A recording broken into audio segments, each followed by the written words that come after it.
జై శ్రీరామ్. శ్రీమాత్రే నమః. శ్రీ గురుభ్యో నమః.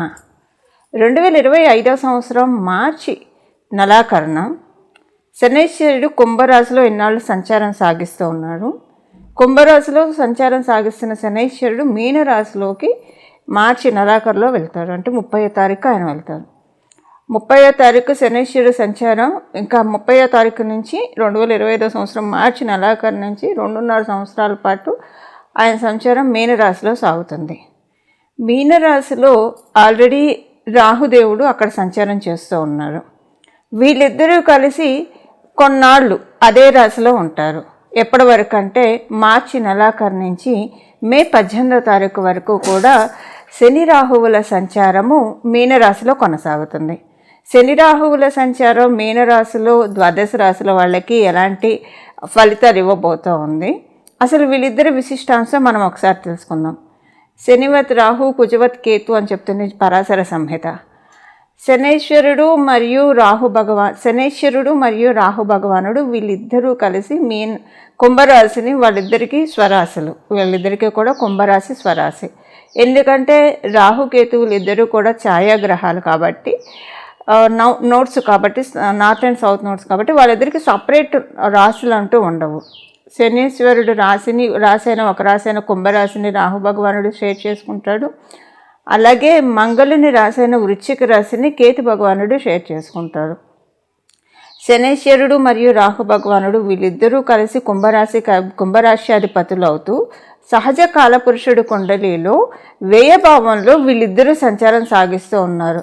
అంటే లాభస్థానము, ఏకాదశ స్థానం అంటే లాభస్థానమే అసలు ఎవరికైతే లాభస్థానం చాలా బలోపేతంగా ఉంటుందో వాళ్ళకి లైఫ్లో కావాల్సినవన్నీ కూడా వాళ్ళు సాధించుకునే తీరుతారు. ఇప్పుడు మనం చాలామంది లైఫ్లో చూస్తూ ఉంటాం, వాళ్ళు అనుకున్న గోల్స్ అన్నీ కూడా రీచ్ అవుతారు. కొంతమంది కొంచెం కష్టంతో రీచ్ అవుతారు, కొంతమంది ఇంకా కొంచెం ప్రయత్నంతో రీచ్ అవుతారు, కొంతమంది అయితే చాలా ఈజీగా రీచ్ అవుతారు. వీటన్నిటికీ కారణము మిగతా హౌసెస్ ఎలా ఉన్నా 11th హౌస్ కనుక బాగా స్ట్రాంగ్గా ఉంటే డెఫినెట్గా వాళ్ళు ఏది అనుకుంటే అది అయ్యే తీరుతుంది. దీనికి చాలా ఎగ్జాంపుల్స్ ఉన్నాయి. ఎగ్జాంపుల్స్ మళ్ళీ మనం రాశుల వారీగా మాట్లాడుకుందాము. అలాంటి వీళ్ళిద్దరూ కలిసి ఇప్పుడు సహజ కాలపురుషుడు కుండలిలో 10వ స్థానంలో సంచారం చేస్తూ ఉన్నారు. 10వ స్థానంలో వీళ్ళిద్దరి సంచారము ద్వాదశ రాశుల వాళ్ళకి, ద్వాదశ లగ్నాల వాళ్ళకి ఎలాంటి ఫలితాలను ఇవ్వబోతుందో ఇప్పుడు మనం తెలుసుకుందాము. ఈ 10వ స్థానము సాధారణమైన స్థానం కూడా కాదు.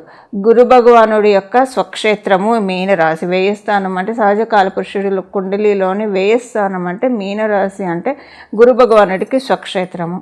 ఇక్కడ రాహుదేవుని సంచారము మరియు శనైశ్వరుడి సంచారము, వీళ్ళిద్దరి సంచారము ఎలాంటి ఫలితాన్ని అన్ని రాశులకి మరియు ద్వాదశ లగ్నాల వాళ్ళకి ఇవ్వబోతుందో ఇప్పుడు మనం విడివిడిగా రాశుల వారీగా తెలుసుకుందాం. శనైశ్వరుడు మరియు రాహు భగవానుడు వ్యయభావంలో సంచారము, ఇది ఒక మంచి సిగ్నిఫికెన్స్ ఏంటంటే, సహజ కాలపురుషుడు కుండలిలో 10వ స్థానం అంటేనే మనందరినీ మోక్ష స్థానం అని చెప్తుంది. అంటే మనందరం కూడా జీవన్ముక్తులు అవ్వడానికి ప్రయత్నించాలి. అసలు మనకి శరీరం లభించిందే అందుకని మన జీవన్ముక్తులు అవ్వడానికి ప్రయత్నించడానికే మనకి శరీరం అనే ఉపకరణాన్ని భగవంతుడు ఇచ్చాడు. ఇలా జీవన్ముక్తుని చేసే రాశి సహజ కాలపురుషుడు కుండలిలో మీనరాశి. అంటే అందుకే మోక్ష రాశి అని కూడా అంటాం దీన్ని, మోక్షాన్ని ప్రసాదించే రాశి. అయితే మోక్షం దేని నుంచి? మన జీవితం నుంచి ముందు అసలు మనం ఇక్కడ ఉంటూ మనకున్న కష్టాల నుంచి కూడా మనకి మోక్షాన్ని ప్రసాదించే రాశి అని చెప్పచ్చు మీనరాశి. ఈ సంచారాన్ని అస్సలు తేలిగ్గా తీసుకోకండి. ఇప్పుడు చాలా రైట్ టైము. మనకి కాస్మస్లో అంతా కూడా పాజిటివ్ వైబ్స్. మనకి ఉన్న కష్టాల నుంచి, మనకున్న దోషాల నుంచి, మనకున్న గండాల నుంచి మనం భగవంతుడిని గట్టిగా ప్రార్థిస్తే కనుక వాటన్నిటి నుంచి మనల్ని విముక్తిని చేస్తారు. మనకున్న అన్ని బంధనాల నుంచి కూడా విముక్తి చేసే టైము ఇప్పుడు శనైశ్వరుడు మరియు రాహు భగవానుడు వీళ్ళిద్దరూ కలిసి ప్రసాదిస్తున్నారు. ఈ టైంలో చాలా కేర్ఫుల్గా ఉండాలి. ఒక 3 సూత్రాలు కనుక మనం ఈ టైంలో అసలు ఎప్పుడూ పాటించాలి. ఈ టైము ఆ టైం అని కాదు, ఎప్పుడు పాటించాలి. ప్రత్యేకించి ఈ టైంలో అస్సలు అంటే చాలా జాగ్రత్తగా ఉండాలి. 3 సూత్రాలు మనం గట్టిగా పాటించాలి. No complaints, no arguments, no judgement. ఎవరి గురించి కూడా కంప్లైనింగ్ యాటిట్యూడ్ అనేది, అదే అసలు ఆ కంప్లైనింగ్ యాటిట్యూడ్ మనకి చాలా చాలా కర్మల్ని మూట కట్టేసుకుంటూ ఉంటాము. డే టు డే లైఫ్లో మనం మీట్ అవుతూ ఉంటే ఒకళ్ళ ఆప్షన్స్లో ఇంకొకళ్ళ గురించి చెప్తూ ఉంటారు. కొంతమందికి అది నచ్చదు, చికాగ్గా ఉంటుంది, ఏంటి ఇలా చెప్తున్నారు అని అనుకుంటారు. సో ఈ కంప్లైనింగ్ యాటిట్యూడ్ అనేది తెలియకుండానే చాలా దుష్కర్మల్ని మూట కడుతూ ఉంటుంది. ఇది ఒకటి. అంటే ఏం లేదు, ఒకళ్ళ గురించి మనము చెడుగా చెప్తూ ఉన్నామంటే, వ్యక్తిగత విమర్శలు చేస్తూ ఉన్నామంటే వాళ్ళకి మంచిదే, వాళ్ళకి పోయేదేం లేదు. వాళ్ళ పాపరాశి ఎవరైతే చెప్తూ ఉంటారో వాళ్ళకి వచ్చేస్తుంది, వీళ్ళ పుణ్యబలం వాళ్ళకి వెళ్ళిపోతుంది. వీళ్ళకి పుణ్యబలం ఉంటే వెళ్తుంది, అప్పుడు వీళ్ళకి ఇక్కడ పుణ్యబలము తగ్గుతుంది, మళ్ళీ ఇట్స్ అడిషనల్ బోనస్ అటు పొయ్యిలోంచి పెనం మీద పడ్డట్టు అవుతుంది వాళ్ళకి. సో అందువల్ల కంప్లైనింగ్ యాటిట్యూడ్ ఎప్పుడు మంచిది కాదు. అలాగే ఆర్గ్యుమెంట్స్. ఇప్పుడు ఆర్గ్యుమెంట్స్ ఎప్పుడు ఇంటెలెక్చువల్ ఆర్గ్యుమెంట్స్ ఉంటే చాలా మంచిది. ఒక సబ్జెక్ట్ పరంగా ఆర్గ్యుమెంట్స్, అది ఒక రకంగా చెప్పాలంటే ఇద్దరిలో జ్ఞాన తృష్ణని పెంచుతుంది. ఒకళ్ళకి తెలియని విషయాలు ఒకళ్ళు తెలుసుకుంటారు, అక్కడ జ్ఞానం పెరుగుతుంది. అలా కాకుండా లౌకిక విషయాల్లో ఆర్గ్యుమెంట్స్ చేసుకోవడం అంటే అంత టైం వేస్ట్ ఇంకొకటి ఉండదు. అందువల్ల నో ఆర్గ్యుమెంట్స్, నో జడ్జిమెంట్. వాళ్ళిలా వీళ్ళలా, వాళ్ళింతే వీళ్ళంతే, వీటన్నిటి నుంచి మనల్ని మనం బయట పడేసుకుంటే కనుక ఎప్పుడు కూడా మన లైఫ్ చాలా బాగా ఉంటుంది, చాలా స్మూత్గా ఉంటుంది. ఇప్పుడు ఈ ప్రాక్టికల్గా ఇప్పటి నుంచి అప్లై చేసి చూడండి. స్ట్రిక్ట్గా గట్టిగా మనకు మనం ప్రామిస్ చేసుకొని ఈ 3 సూత్రాలు కనుక పాటిస్తే ఇప్పుడు వాళ్ళు చక్కగా శనీశ్వరుడు మరియు రాహు భగవానుడు మనల్ని చాలా తేలిగ్గా మనకున్న వాటి నుంచి తొందరగా గట్టెక్కిస్తారు. మనకున్న దోషాల నుంచి కావచ్చు, మనకున్న గండాల నుంచి కావచ్చు, మనల్ని తొందరగా బంధ విముక్తిని చేస్తారు. అంటే వాటన్నిటి నుంచి మనల్ని మోక్షం కలిగిస్తారు. మోక్షం అంటే కష్టాల నుంచి విముక్తిని, మోక్షం కలిగిస్తారు. సో ఇలా మనందరం కూడా దీన్ని వినియోగించుకోవాలి. మీనరాశిలో పుట్టిన వాళ్ళకి మీ రాశిలోనే శని రాహువుల యొక్క సంచారం జరుగుతూ ఉంది. సో మీ రాశిలో ఉంటూనే ద్వాదశ రాశుల వాళ్ళకి మీ రాశితో కలిపి వీళ్ళిద్దరూ ఈ ఫలితాన్ని ప్రసాదిస్తూ ఉన్నారు. మీ రాశి వాళ్ళకి ఎలాంటి ఫలితాలు ఉంటాయో ఇప్పుడు మనం చూద్దాము. మీ రాశి వాళ్ళకి ఆల్రెడీ మీరు కొన్ని గోత్రు అవుతూ ఉన్నారు. ఏ విషయంలో అంటే ప్రత్యేకించి డబ్బు ఖర్చు విషయంలో చాలా, అంటే మీ ఇంట్లో కావచ్చు, మీకు కావచ్చు, తెలియకుండానే డబ్బు ఖర్చు అయిపోవడము. కొన్ని ఇన్కేస్ డబ్బు ఖర్చు కాకపోతే కనుక మనశ్శాంతి లేకపోవడం, చికాకులు ఉండడము, అలాగే ఎవరితోటైనా కొంత మనస్పర్ధలు ఉండడము, ఇలాంటివన్నీ మీరు చూస్తూ ఉన్నారు గత కొంతకాలంగా. ఇప్పుడు వాటన్నిటిని నుంచి మిమ్మల్ని బంధ విముక్తుల్ని చేయడానికి శని రాహువులు మీ రాశిలో సంచారం చేస్తూ ఉన్నారు. మీరు విదేశాలు వెళ్ళాలని ప్రయత్నిస్తూ ఉంటే కనుక చాలా మంచి శుభ సమయము. సోలార్ బిజినెస్ చేసే వాళ్ళకి, అలాగే కందులు మినుములు బిజినెస్ చేసే వాళ్ళకి వీళ్ళిద్దరికీ అనుకూలంగా లేదు. మీరు కనుక సోలార్ బిజినెస్ చేస్తూ ఉంటే మీరు మీనరాశిలో పుట్టి ఉంటే కొంత జాగ్రత్తగా ఉండాలి బిజినెస్ యొక్క ట్రాన్సాక్షన్స్లో. మీరు కందులు మినుములకు సంబంధించిన బిజినెస్ చేస్తూ ఉంటే కనుక, అంటే ప్రత్యేకించి వాటి రెండింటిని, ఒకవేళ మీరు హోల్సేలర్స్ అయినా రీటైలర్స్ అయినా ఈ రెండు యొక్క ధాన్యాల విషయంలో కొంచెం జాగ్రత్తగా ఉండాలి. మీకు డ్యామేజ్డ్ ఐటెం రావడం కావచ్చు, ఇలాంటిది ఏదైనా జరిగే అవకాశం ఉంది. లేదా మీకున్న వస్తువులు ఏదైనా ఎలుకలు వచ్చి తినేయడం కావచ్చు, ఇలా ఏదైనా ఇబ్బంది వచ్చే అవకాశం ఉంది.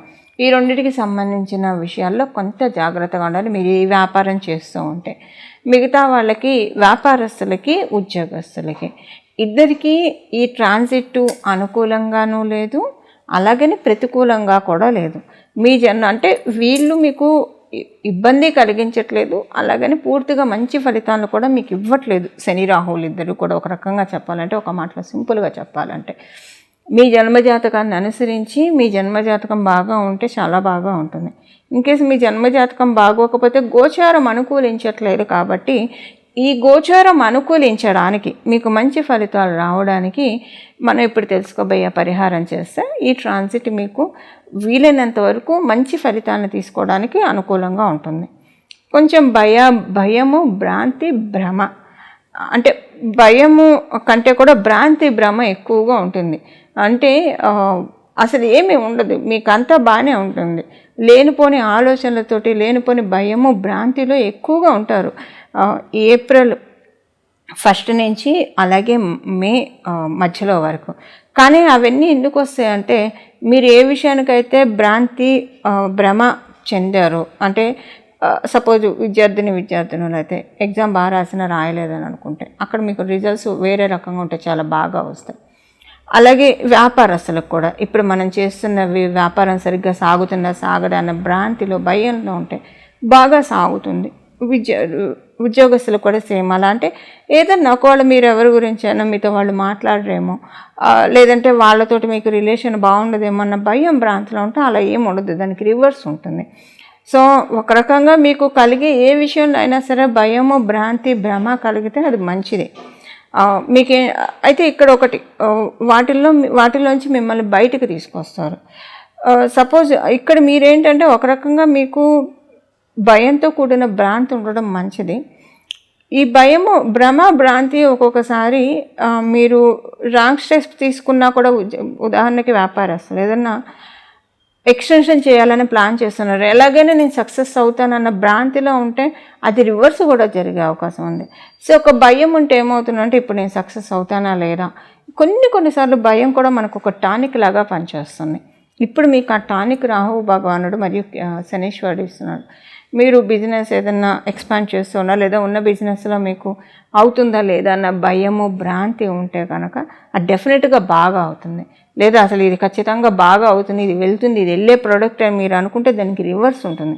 నేను రాహు అంటేనే గోడ మీద పిల్లి. ఆయన ఇప్పుడు శనేశ్వరుడితో ఉన్న శనేశ్వరుడు రాహువు చెప్పిన ఆ రాహువు కనుసన్నల్లో ఇప్పుడు నడుచుకోవాల్సి వస్తుంది.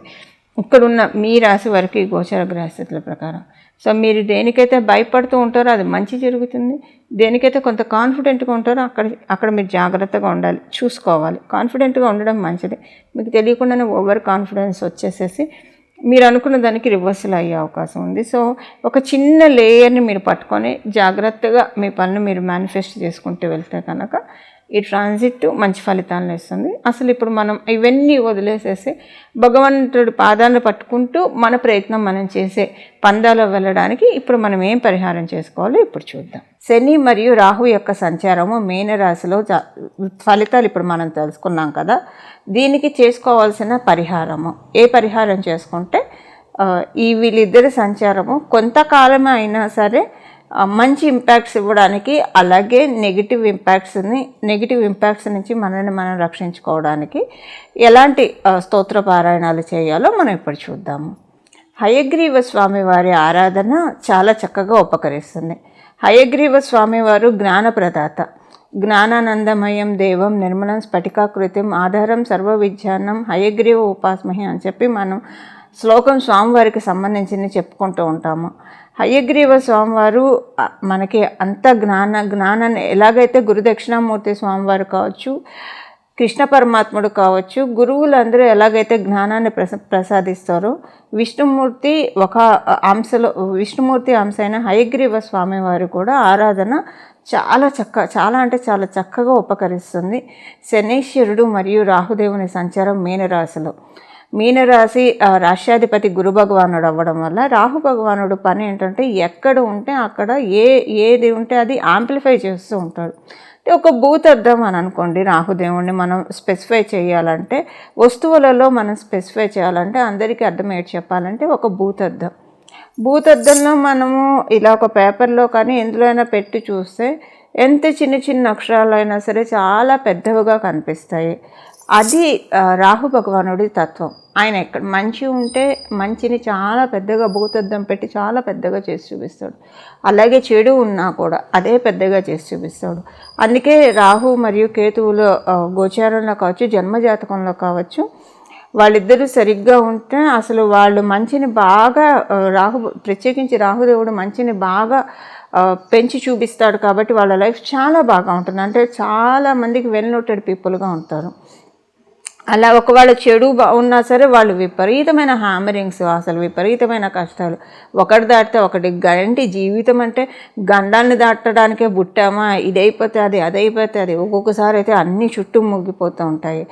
అంటే ఎలాంటి ఎక్స్ట్రీమ్ రిజల్ట్స్, అది గుడ్ ఆర్ బ్యాడ్ ఏదైనా సరే ఇవ్వడానికి సర్వసమర్థుడు రాహుదేవుడు. ఆయన శనేశ్వరుడితో కలిసి మీనరాశిలో సంచారము. ఇప్పుడు హయగ్రీవ స్వామి వారి స్తోత్రము ప్రతిరోజు 3 సార్లు ఎవరైతే చక్కగా చదువుకుంటారో, కానీ చాలా అంటే చాలా ఫోకస్డ్గా కాన్సన్ట్రేటెడ్గా చదువుకోవాలి. మనసు ఒక చోట, కళ్ళు చూస్తూ ఉండడం లేదా నోట్తో చదువుకుంటూ ఉండడం ఇలా కాకుండా మనసు, బుద్ధి, శరీరం అన్నీ ఒకటే చోట పెట్టి స్వామివారి స్తోత్రం ఎవరైతే ప్రతిరోజు 3 సార్లు చదువుకుంటారో, లేదా చదువుకోవడం రాని వాళ్ళు, అంటే తెలుగులో స్తోత్రాలు చదవడం రాని వాళ్ళు కనీసం వినడమైనా సరే చేస్తే, 3 సార్లు వినడమైనా చేస్తే, వినడం కూడా ఇంత సేమ్ చాలా ఫోకస్డ్గా డెడికేటెడ్గా వింటే కనుక, ఇప్పుడు శనీశ్వరుడు కర్మకారకుడు అని మనందరికీ తెలుసు. వ్యయ భావం అంటేనే అన్నిటినీ ఖర్చు చేయడం. వ్యయం అంటే మనకు తెలుసు కదా, అన్నిటినీ ఖర్చు చేయడం. అందులో రాహు భగవానుడితో కూడి ఇక్కడ ఉండడం వల్ల ఇది మనందరికీ ఒక స్పెషల్ ఆపర్చునిటీ. వీళ్ళిద్దరూ కలిసి ఏకకాలంలో మన పాపరాశిని దగ్ధం చేస్తూ ఉన్నారు.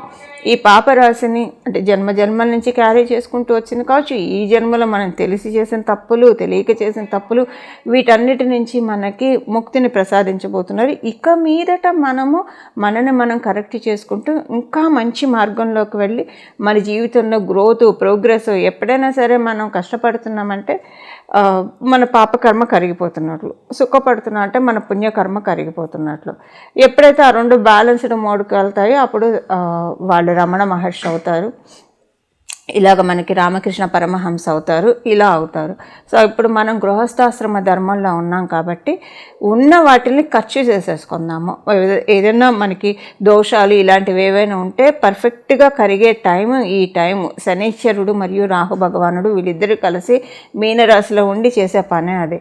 మరి దానికి మన వంతు మన ప్రయత్నం మనం చేయాలి కదా. మనం కూడా దానికి ఒక ఇండికేషన్ పంపించాలి గ్రహ దేవతలకి. ఆ ఇండికేషన్ ఏంటంటే హయగ్రీవ స్వామి వారి స్తోత్రం ప్రతిరోజు 3 సార్లు చదవడం వల్ల నిస్సందేహంగా చాలా అంటే చాలా ఇబ్బందుల నుంచి మనల్ని ఈ గోచర సంచారం, వీళ్ళిద్దరి కలయిక, గోచరంలో ఉన్న వీళ్ళిద్దరి కలయిక చాలా వాటి నుంచి, చాలా గండాల నుంచి మనల్ని బయటకు పడేస్తుంది. ఇలా మనందరం కూడా హయగ్రీవ స్వామి వారి ఆరాధన చేసుకుంటూ చక్కటి సత్ఫలితాన్ని, జ్ఞానం అంటే ఏం లేదు వెలుగు, అజ్ఞానం అంటే చీకటి. సో స్వామివారు సూచించే జ్ఞాన మార్గంలో మనం అందరం కూడా పయనించాలని చెప్పి స్వామివారిని నేను కూడా మనందరి తరఫున కోరుకుంటూ మంగళం. నమో భగవతే వాసుదేవాయ.